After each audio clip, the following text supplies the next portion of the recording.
Ex-Man United player and Roy Keane never spoke together an entire spell at club. Former Manchester United star Andy Gorham has opened up over his relationship, or lack of, with Roy Keane during his time at the club. Back in 2001, Sir Alex Ferguson was in a spot of bother with both of his goalkeepers injured. Fabian Barthez and Raymond van der Gouw were absent through injury and surgery respectively, and the then Red Devils coach was allowed to bring in an emergency backup on loan. A deal was clinched for Gorham to join from Motherwell in March until the end of the season worth £100,000. The keeper was 36 at the time and had an extensive history with Rangers, where he had played for most of the 90s. During his time at Ibrox, he became a club legend and was voted in 2001 as their best ever goalkeeper, while he helped the Gers lift the Premier Division 5 times, 3 Scottish Cups and 2 Scottish League Cups. However, not everyone was fond of the former Scotland international. After joining United on emergency loan, Gorham was given a rough ride by Keane, the captain at the time, due to the Irishman's allegiance with Celtic.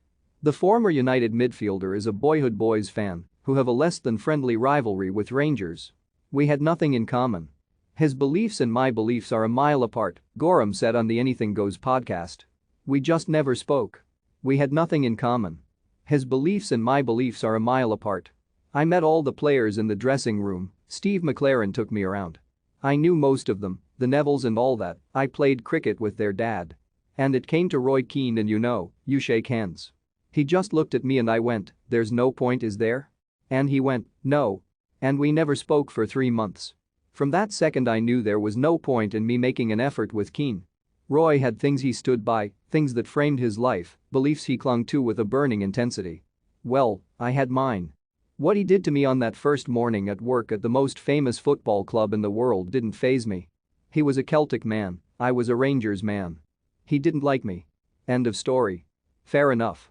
After all, I'd done enough to make some Celtic fans dislike me in 7 years at Ibrox. There was to be no handshake. Ever. The truth is we didn't exchange a civil word in the 3 months I was at Old Trafford.